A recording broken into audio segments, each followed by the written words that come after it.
So உங்கள் பல்லில் வந்து சொத்தை வராமல் ப்ரிவென்ட் பண்ணுறதுக்கு கிளினிக்கில் பண்ணுற அந்த ட்ரீட்மெண்ட் பேர் ஃப்ளூரைட் ட்ரீட்மெண்ட்னு சொல்லுவோம்.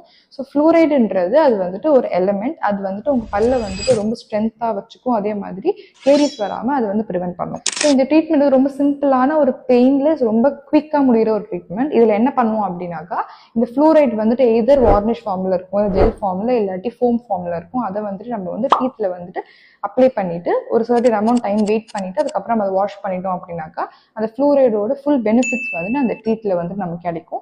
அது வந்துட்டு உங்கள் எனாமலை வந்து ரொம்ப ஸ்ட்ரென்த்தாகவும் பார்த்துக்கும். அதே மாதிரி உங்களுக்கு ஃபர்தராக வந்துட்டு டென்டல் கேரிஸ் வராமலும் ப்ரிவென்ட் பண்ணும். ஸோ இந்த ட்ரீட்மெண்ட் வந்து யாரெல்லாம் பண்ணிக்கலாம் அப்படின்னு பார்த்தீங்க அப்படின்னா, யாருக்கெல்லாம் வந்து சொத்தை வரதுக்கான சான்சஸ் ரொம்ப அதிகமாக இருக்கும் அவங்களாம் பண்ணிக்கலாம். ஃபார் எக்ஸாம்பிள் குழந்தைங்களுக்குலாம் பண்ணலாம். பிகாஸ் அவங்களுக்குலாம் வந்துட்டு சீக்கிரமாகவே சொத்தை வரும். பிகாஸ் அவங்க வந்துட்டு ரொம்ப சாக்லேட்ஸ் அதெல்லாம் அதிகமாக சாப்பிட்றதுனால. அதே சமயம் பெரியவங்களுக்குமே தாராளமாக பண்ணலாம். யாருக்கெல்லாம் வந்து சொத்தை வந்து நிறையா வந்திருக்கோ, அவங்களுக்கு ஏற்கனவே சொத்தை வந்திருக்குன்றவங்களுக்குலாம் நம்ம வந்து இந்த